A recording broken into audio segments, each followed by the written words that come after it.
بسم الله الرحمن الرحيم الحمد لله والصلاة والسلام على سيدنا رسول الله وعلى آله وأصحابه ومن ولا. Assalamu alaikum wa rahmatullahi wa barakatuh.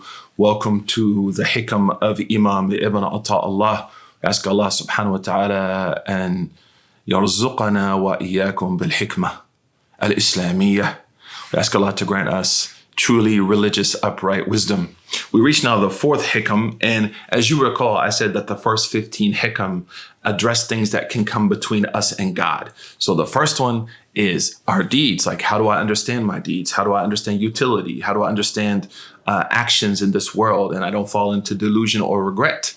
The second is the religious, emergent religiosity, where I want to pull away from things where God has put me that creates a lot of harm in my life and the life of others.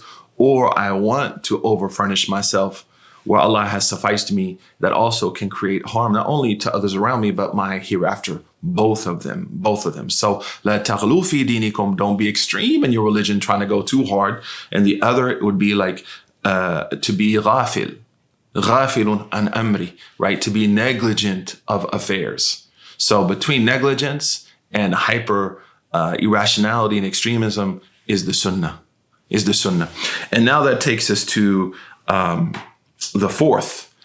And that is, I'm going to read it to you and then we'll explain it. The Shaykh, he says, sawabiq al-himam. The word sawabiq, musabaqa is a race. So sawabiq al-himam is the aspirations that I have, which are extremely passionate and competitive.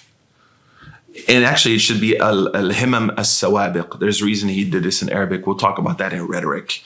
Idafat as-sifa al-mawsuf. It's like really cool why he did this. But it's hard for me to explain it now. And it'll take us into a different area that we don't want to go at the moment. But just remember this. My teacher used to tell me sometimes I say things you don't understand because later on in the neighborhood of knowledge, we're going to pass by that house. We're going to pass by that residency and you'll have a little familiarity with it. So remember that sawabiq al-himam should be al-himam as-sawabiq. But the Sheikh is playing in the language. And if you think about it, if you're Arab, it's interesting he uses sabiq first and then himam because musabaqa means to be first. There's a lot happening in the language there. The Sheikh has bars, mashallah. فَالسَّوَابِقُ الْهِمَمْ, this passionate drive that you have. لَا تُخْرِقُ الْأَسْوَارُ الْأَقْدَارِ cannot pierce. لَا تُخْرِق. خَرَق means to pierce, like clothing. If I rip this clothing, if I rip this shirt and there's a hole in it, أُخْرِق الْخَمِيسَ.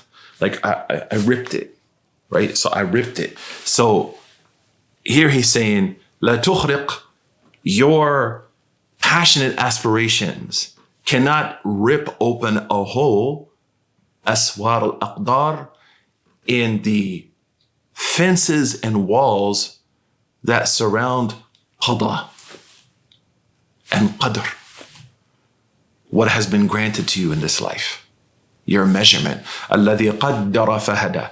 Qada is the divine decree. Qadr is the measurement of that decree. I will explain, people sometimes misunderstand the hadith that dua can change qadr.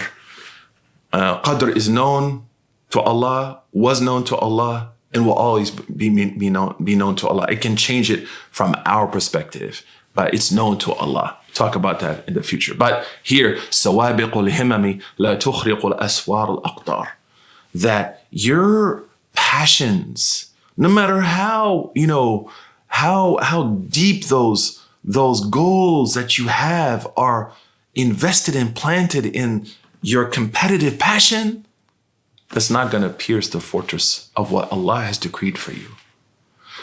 Man, this is incredible because one of the things that comes between us and God, and we will never admit it, but our actions used to saddiq this, is that sometimes we don't want what God has given us. In goodness, we've been commanded, as we'll talk about in the future, if what God has given us is bad or evil or goes against the Sharia, we are commanded to oppose that. That's resilience. We'll talk about that in the future. But we're talking about now is in the areas of the permissible, In the areas of my life, like I want to get into this grad school so bad. I work super hard for it. I write everything. I do everything. It doesn't happen. Oh man, I'm angry at God. Why are you angry at God? Or I really wanted to marry this person. It didn't work out. Like, do you think God hates me? Well, God hates you. Hashtag you ain't that important. Or may Allah protect us, I'm sick or I'm struggling or I have certain issues in my life that bother me. I allow that to erode my faith in God. And think about the first hikam, min alamat i'timad ala al-amal, the sign that you've trusted your deeds here. It's min alamat i'timad ala hammak. So the first dealt with our outward actions. And now in the fourth hikam, the third hikam, he's talking about resting on our emotions. To be a good Muslim demands incredible emotional intelligence because we have to trust that trauma is from God. We have to trust that good is from God. And we know that it's from God, but we trust that there's something good there for us. وَعَسَىٰ أَن تَكْرَهُ شَيْئًا وَهُوَ خَيْرٌ لَكُمْ وَعَسَىٰ أَن تُحِبُّوا شَيْئًا وَهُوَ شَرٌ لَكُمْ وَاللَّهُ يَعْلَمُ وَأَنْتُمْ لَا تَعْلَمُونَ. Something's good for you. You love it. It's bad for you. You hate it. It's good for you. Allah knows and you don't know. So what he's saying here is, سَوَابِقُ الْهِمَمْ لَا تُخْرِقُ الْأَسْوَى الْأَقْدَارِ. Don't allow your desires and your aims and your goals, which are rooted in this competitive passion, if they don't happen, don't let that frustrate you. لَا تُخْرِقُ الْأَسْوَى الْأَقْدَارِ. Because you don't have the ability to do that for yourself. Leave it to Allah subhanahu wa ta'ala and trust. أَلَا يَعْلَمُ مَنْ خَلَقَ وَهُوَ اللَّطِيفُ الْخَبِيرُ.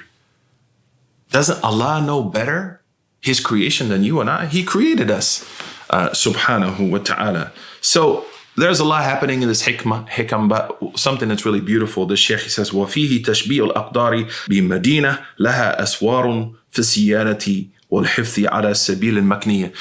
And we'll learn this in rhetoric, but this is a form of comparison called isti'ara al-makniyya, where he is making us see the image, tajseed al-afkar. The goal of rhetoric in Arabic oftentimes is what's called tajseed al-afkar, to give a thought a body, a physical image. So he's saying here is, if you want to imagine your passion and how it's going to impact the outcome of things, you know what? It's like trying to pierce a impenetrable fortress.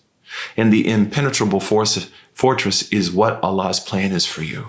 So don't allow your passions, if they don't materialize, to cause you to give up. And also, if your passions do materialize, don't be deceived by that. Very similar to the first hikam, the lesson here now is internal reliance. Instead of reliance on my deeds now, I'm relying on what I think is right. What I think is right. And there's a lot, that can come from this hikam. I mean, it's mashallah, extremely powerful, extremely beautiful. So we'll stop here, inshallah. We'll pick up with the next one. Inshallah, barakallahu feekum. Wassalamu alaikum wa rahmatullah.